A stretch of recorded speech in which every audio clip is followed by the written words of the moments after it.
नमस्कार, एबीपी गंगा आप देख रहे हैं। मैं हूं आपके साथ गुंजन। बुलेटिन की शुरुआत बड़ी खबर के साथ करेंगे। देहरादून से खबर, जहां चार धाम यात्रा में 20 लोगों की मौत के मामले में अब पीएमओ ने उत्तराखंड सरकार से रिपोर्ट मांगी है। पीएमओ की रिपोर्ट मांगने पर उत्तराखंड के स्वास्थ्य विभाग में हड़कंप मच गया है। पीएमओ के एक्शन पर रिपोर्ट तैयार करने में अब स्वास्थ्य विभाग जुटा हुआ है। वहीं चार धाम यात्रा को लेकर अब एडवाइजरी भी जारी कर दी गई है। स्वास्थ्य परीक्षण के उपरांत ही यात्रा के लिए प्रस्थान करें।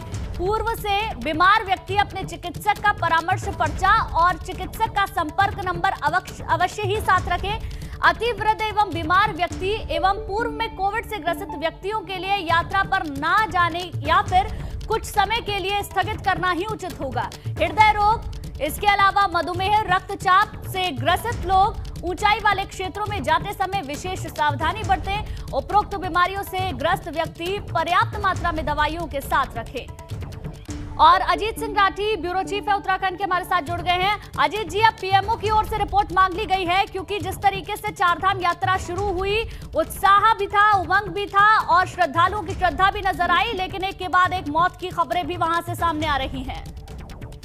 हाँ जी, बिल्कुल, आपने बिल्कुल सही कहा। और क्योंकि पिछले एक सप्ताह में तकरीबन 20 लोगों की मृत्यु हो चुकी है और इससे सरकार तो हरकत में है ही, लेकिन पीएमओ ने भी इस मामले का पूरा संज्ञान लिया है और प्राइम मिनिस्टर ऑफिस ने इस मामले में एक रिपोर्ट यहाँ राज्य सरकार से मांगी कि ये जो मौत है इनके कारण क्या है, क्या हो सकता है और आगे की प्रिवेंशनली कार्रवाई क्या की जा सकती है। तो यहाँ पर हेल्थ डिपार्टमेंट अभी इस चीज की तैयारी कर रहा है और पूरे आंकड़े जुटाकर किन किन कारणों से मृत्यु हुई है उन संबंधित जिलों के सीएमओ से सारी रिपोर्ट मंगाई जा रही है। उसके बाद पीएमओ को भेजी जाएगी।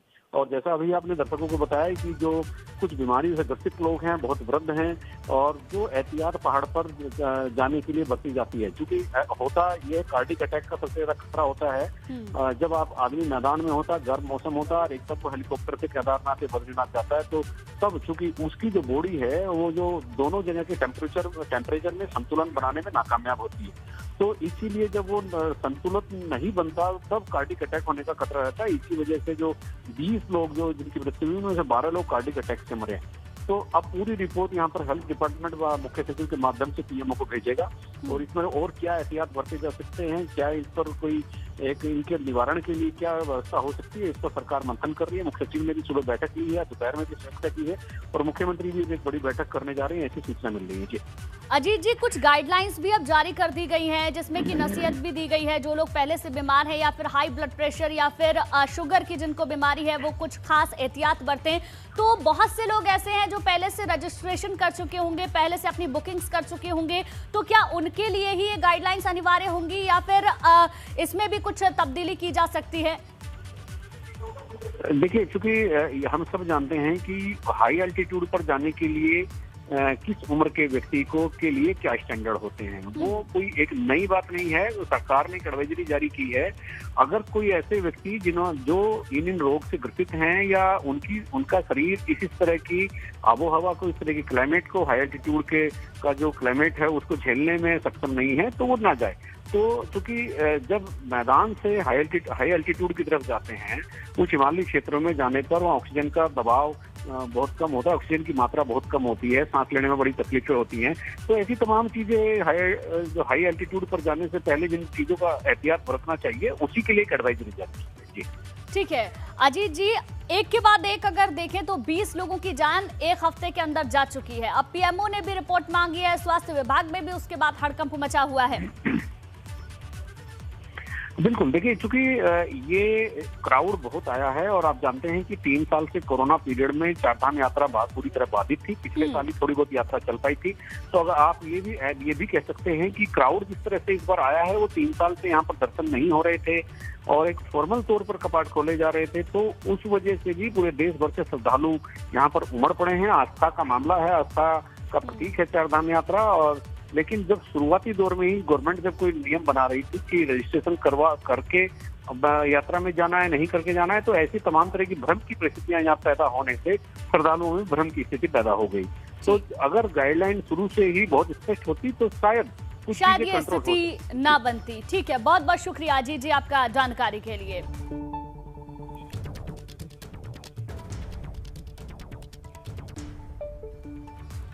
चलिए आगे बढ़ते हैं। वाराणसी कोर्ट में ज्ञानवापी श्रृंगार गौरी के मामले में अब कल सुनवाई होगी। कल दोपहर 2 बजे मामले की सुनवाई होनी है और बताया जा रहा है कि कोर्ट कमिश्नर पर कोर्ट कल अपना फैसला सुनाएगा। सूत्रों के हवाले से खबर यह है, मुस्लिम पक्ष ने महाधिवक्ता नियुक्त करने की मांग रखी है और साथ ही साथ मुस्लिम पक्ष ने कोर्ट से 100 दिन का वक्त भी मांगा है।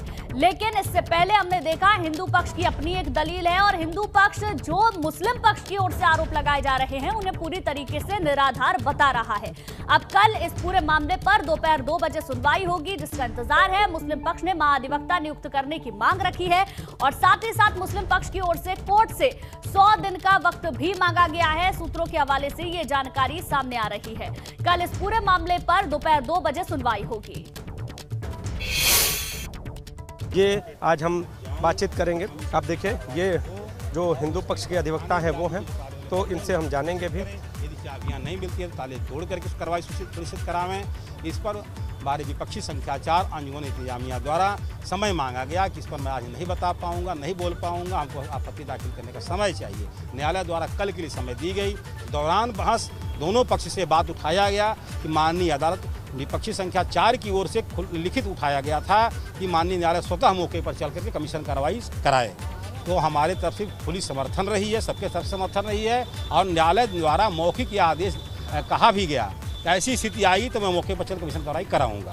कोर्ट के चलने की बाद अंजुमन इंतजामिया द्वारा अपने वकील कमिश्नर के बदलने वाले प्रार्थना पत्र में प्रेयर में कहा गया था कि न्यायालय स्वतः चल के कमीशन कार्रवाई करवा दे। उस पर हमने भी सहमति व्यक्त की, सभी लोगों ने सहमति व्यक्त की। अब माननीय न्यायालय द्वारा मौखिक कहा गया कि आवश्यकता पड़ेगी तो मैं भी चल के करवा दूंगा। मौखिक कह दिए कि आवश्यकता समझूंगा तो मौके पर चलूंगा। तो कोर्ट का इतना कहना कम नहीं है और मौके पर चले जाएंगे तो पटाक्षेप हो जाएगा वो जल्दी। एक और केसरगंज से भाजपा सांसद बृजभूषण शरण सिंह राज ठाकरे के अयोध्या दौरे के खिलाफ मोर्चा खोले हुए हैं, तो वहीं दूसरी ओर अयोध्या से भाजपा सांसद लल्लू सिंह राज ठाकरे के समर्थन में दिखाई दे रहे हैं। अयोध्या के भाजपा सांसद लल्लू सिंह ने कहा है जो भी अयोध्या आएगा उसका स्वागत है, जो भी भगवान राम की शरण में आएगा उसका स्वागत है। साथ ही उन्होंने कहा मर्यादा पुरुषोत्तम प्रभु श्री राम से प्रार्थना है कि राज ठाकरे को सद्बुद्धि दें कि वो मोदी जी के मार्गदर्शन में काम करें जिससे उनका और महाराष्ट्र का कल्याण हो सके। हालांकि भाजपा सांसद लल्लू सिंह ने बृजभूषण शरण सिंह की ओर से राज ठाकरे के विरोध को उनका निजी विचार बताया है। तो दोनों ही भाजपा सांसद हैं और अलग अलग दोनों के तर्क हैं। लल्लू सिंह राज ठाकरे के समर्थन में उन्होंने कहा है जो भी अयोध्या आएगा उसका स्वागत है। हनुमान जी की कृपा राज ठाकरे पर हुई है, इसलिए वह प्रभु श्री राम की शरण में आ रहे हैं और जो भी प्रभु श्री राम की शरण में आएगा, हम अयोध्या के राम भक्तों के सेवक होने के नाते उनका हार्दिक स्वागत करेंगे। साथ ही साथ ईश्वर प्रभु श्री राम से हमारी यही प्रार्थना है कि राज ठाकरे को वह सद्बुद्धि दें कि वह मोदी जी की शरण में जा कर के अपना और महाराष्ट्र का कल्याण करें। समाज में आजकल से अनेकों प्रकार के विचार लोगों के मन में आते रहते हैं, लेकिन अयोध्या सबके स्वागत के लिए तैयार है। जो भी प्रभु श्री राम की शरण में आएगा, अयोध्यावासी होने के नाते उसका स्वागत किया जाए।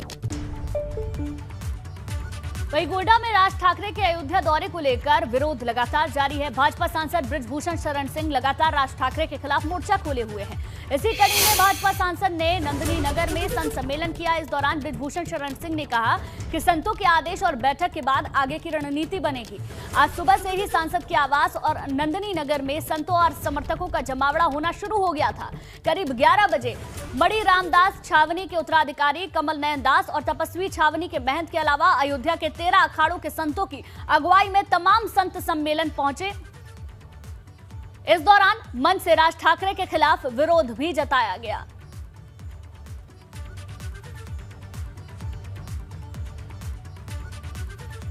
तो आपको बता दें, राज ठाकरे के अयोध्या दौरे का विरोध लगातार हो रहा है। भाजपा सांसद बृजभूषण शरण ने कहा संतों के आदेश के बाद आगे की रणनीति बनेगी। एक सम्मेलन में तमाम संत पहुंचे और इस दौरान राज ठाकरे के खिलाफ विरोध मंच से जताया गया। देखो, हम 5 तारीख को तो अयोध्या में जगह नहीं है। ये तो अयोध्या हो गई बुक। 5 को कहीं जगह नहीं। अब उसके बाद वो आए, अपना दर्शन करें, जाए। अब जिस प्रकार से माफी मांगेंगे उसी प्रकार से स्वागत होगा।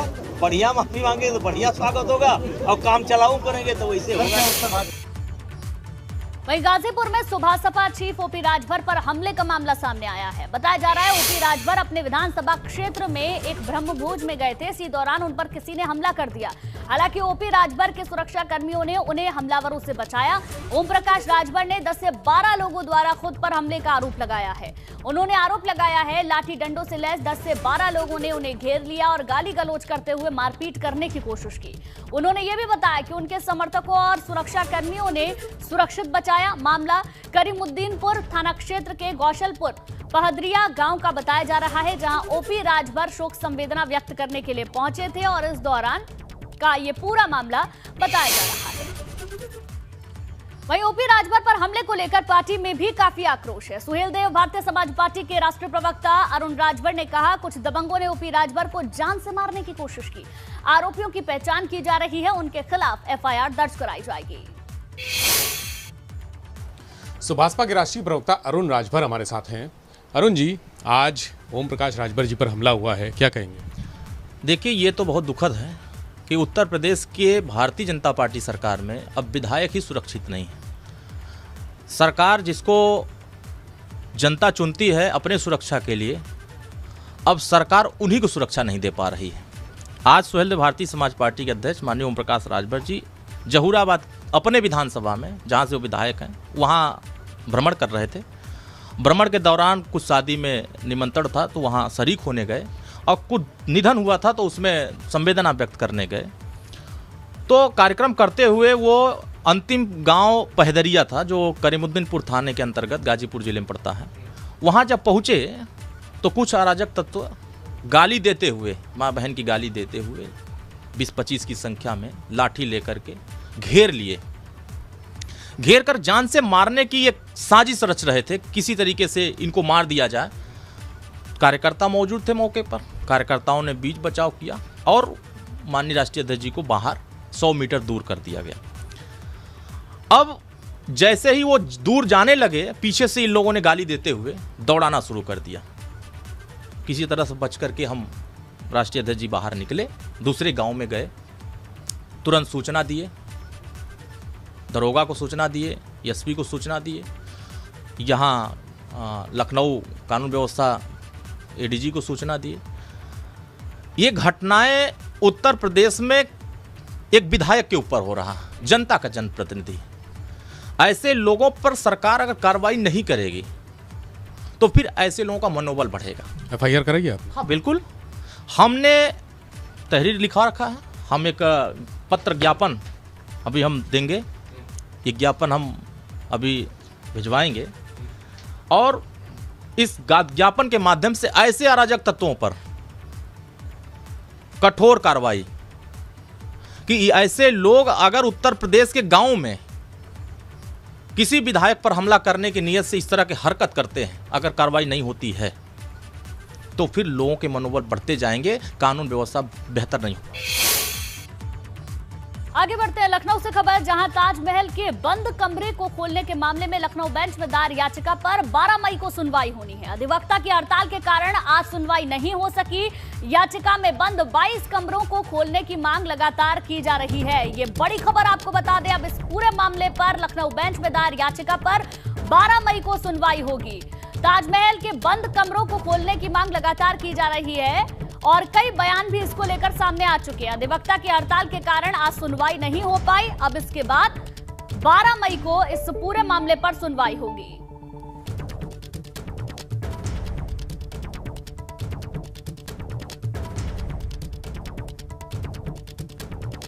तो लखनऊ बेंच में दायर याचिका पर 12 मई को सुनवाई होनी है। अधिवक्ताओं की आज हड़ताल थी, जिसकी वजह से आज इस पूरे मामले पर सुनवाई नहीं हो पाई।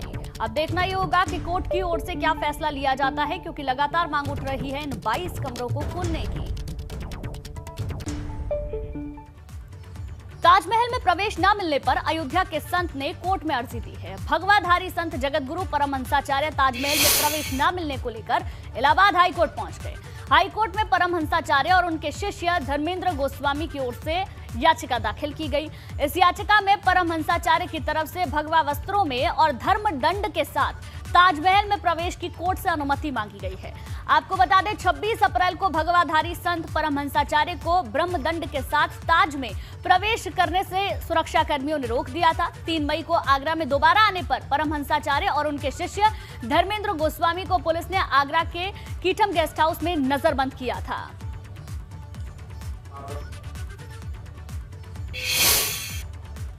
26 अप्रैल को आगरा के तेजो महालय में गया था, लेकिन भगवा वस्त्र पहनने के कारण हमें वहां प्रवेश नहीं दिया गया। इसके बाद एसआई चीफ ने हमसे क्षमा मांग करके मुझे आमंत्रित किया। फिर मैं 3 मई भगवान परशुराम की जयंती पर आगरा तेजो महालय जैसे ही मैं पहुंचा तो वहां फिर मुझे नहीं जाने दिया गया। तो वृंदावन महेश्वर धाम के आचार्य महामंडलेश्वर महंत धर्मेंद्र गिरी जी ने इलाहाबाद हाई कोर्ट में एक याचिका डाला है कि तपस्वी छावनी पीठाधीश्वर जगत गुरु परमहंस आचार्य जी को भगवा वस्त्र और धर्मदंड के साथ में तेजो महालय में प्रवेश दिया जाए और संवैधानिक दायरे में ही सबको प्रयास करना है और जीत भी हमारी होगी।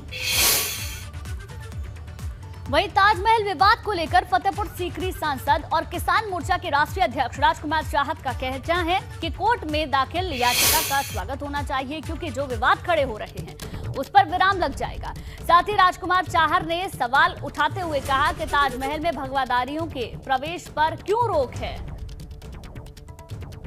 तो आपको बता दें, भगवा वस्त्र पहनकर जाने को लेकर परमहंसाचार्य को रोका गया था, तब से विवाद उठा और अब इस पूरे मामले को लेकर एक याचिका भी दायर कर दी गई। ताजमहल वर्सेस तेजो महालय प्रकरण अब न्यायालय की चौखट पर पहुंच चुका है।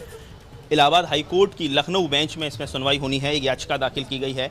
तो ऐसे में क्या लग रहा है, क्या जो इतिहास के गर्त में जो सच छिपा हुआ है क्या वो सामने आ पाएगा, कोर्ट का क्या रुख रहता है? बात करने के लिए हमारे साथ हैं आगरा के फतेहपुर सीकरी से सांसद राजकुमार जी। क्या देख रहे हैं, ताजमहल अक्सर इतना विवादों में क्यों बन रहा है? एक हिंदुस्तान में टूरिज्म का गेटवे है ताजमहल, और लेकिन वो कहीं ना कहीं लगातार एक के बाद एक सुर्खियों में बना हुआ है। इसको आप कैसे देखते हैं? देखिए, ताजमहल आगरा में है और पूरी दुनिया ताजमहल को देखने आती है, ये बहुत अच्छी बात है। आगरा के पर्यटन को भी बढ़ावा मिलता है। लेकिन ताजमहल की अगर सच्चाई सामने आती है और न्यायालय के द्वारा सामने आती है तो उसमें कोई बुराई नहीं है। भगवान श्री राम की जन्मभूमि अयोध्या पर बाबर ने उसको ज़बरदस्ती बनाया था, मंदिर को तोड़ के, ये सिद्ध हुआ। जब वहाँ खुदाई भी हुई तब भी उसमें धार्मिक मान्यताओं को जो हमारे चिन्ह थे वो सब मिले। और इसी प्रकार से भी आप देख रहे हैं ज्ञानवापी मस्जिद बनारस के अंदर भी, वहाँ भी ये कार्रवाई चल रही है। भगवान कृष्ण की जन्मभूमि। और इसी बीच एक बड़ी खबर मिल रही है। मेरठ दौरे पर पहुंचे हैं CM Yogi Adityanath. Police line में लैंड हुआ है सीएम का हेलीकॉप्टर। 1857 के क्रांतिकारियों को श्रद्धांजलि योगी आदित्यनाथ देंगे। लाइट एंड साउंड शो का भी लोकार्पण मुख्यमंत्री को करना है। सीएम आज सड़कों का भी लोकार्पण कर सकते हैं।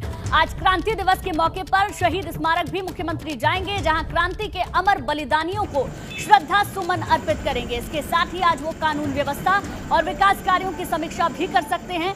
सभी विभागों को अपनी रिपोर्ट तैयार करने के लिए भी कहा गया है। तो ये बड़ी खबर आपको बता दें, मेरठ दौरे पर योगी आदित्यनाथ पहुंच चुके हैं। आज मेरठ के दौरे पर है मुख्यमंत्री। लाइट एंड साउंड शो के जरिए आज श्रद्धांजलि भी दी जाएगी और एक कार्यक्रम वहां पर किया जा रहा है। प्रधानमंत्री आवास का भी लोकार्पण, पीएम आवास का भी लोकार्पण यहां पर हो सकता है शताब्दी नगर। इसके साथ साथ शहीद धन सिंह कोतवाल की प्रतिमा स्थल पर भी आज योगी आदित्यनाथ को पहुंचना है। कई सारे कार्यक्रम हैं। लाइट एंड साउंड शो का भी लोकार्पण मुख्यमंत्री आज करेंगे।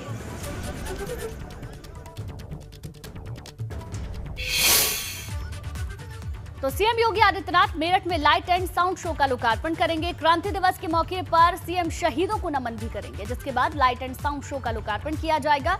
मेरठ से संवाददाता सनुज शर्मा की रिपोर्ट देखिए। क्रांति दिवस के मौके पर मुख्यमंत्री योगी आदित्यनाथ आज मेरठ आ रहे हैं और कुछ देर बाद ही मुख्यमंत्री योगी आदित्यनाथ मेरठ के इस शहीद स्मारक में शहीदों को नमन करेंगे। ये देखिए, 85 क्रांतिकारी जो मेरठ के थे, उन क्रांतिकारियों की याद में ये शहीद स्मारक बना हुआ है और इस शहीद स्मारक पर मुख्यमंत्री आकर यहाँ शहीदों को नमन करेंगे। ठीक इसके बराबर में अमर जवान ज्योति भी आपको यहाँ प्रज्वलित होती हुई नजर आ रही है। जो अमर जवान ज्योति है यहाँ पर भी मुख्यमंत्री जाएंगे और यहाँ पर भी शहीदों को यहाँ नमन करेंगे। इसको लेकर जो तमाम तैयारियां हैं यूं तो पिछले कई दिनों से चल रही थी, लेकिन कुछ ही घंटे बचे हैं जब मुख्यमंत्री योगी आदित्यनाथ यहाँ मेरठ पहुंच जाएंगे और उसके बाद यहाँ शहीद स्मारक का वो निरीक्षण करेंगे। चप्पे चप्पे पर यहाँ जो सख्त पहरा है पुलिस का वो लगाया गया है। जो तमाम तैयारियां हैं वो यहाँ युद्ध स्तर पर चल रही है। लखीमपुर कांड के मुख्य आरोपी आशीष मिश्रा की लखीमपुर सेशन कोर्ट में पेशी के दौरान का एक वीडियो वायरल हो रहा है। वीडियो में आशीष मिश्रा मूंछों पर ताव देते हुए दिख रहा है। कैमरे के सामने आशीष मिश्रा हेकड़े दिखा रहा है और बार बार मूंछों पर ताव दे रहा है। अब इसका मतलब क्या है, ये सबसे बड़ा सवाल खड़ा हो गया है। इस तरीके से पेशी के लिए जाते वक्त मूंछों पर आशीष मिश्रा ताव देता हुआ नजर आया है। कैमरे के सामने हेकड़ी भी नजर आई है।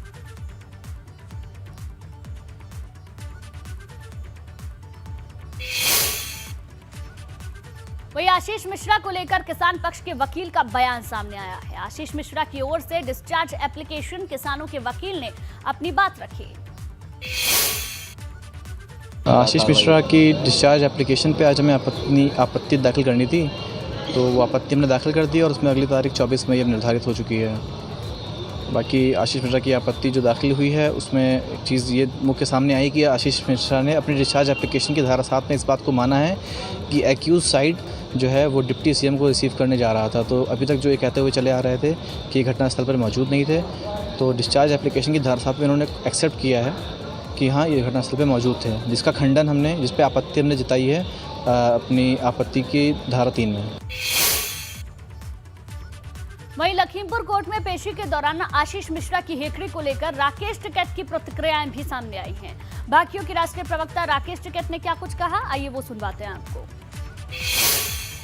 तो आदमी जेल में जाता है या कोर्ट में जाता है तो प्रेस रहती है, और प्रेस रहती है तो प्रेस फोटो खींचते भी हैं सभी लोग के।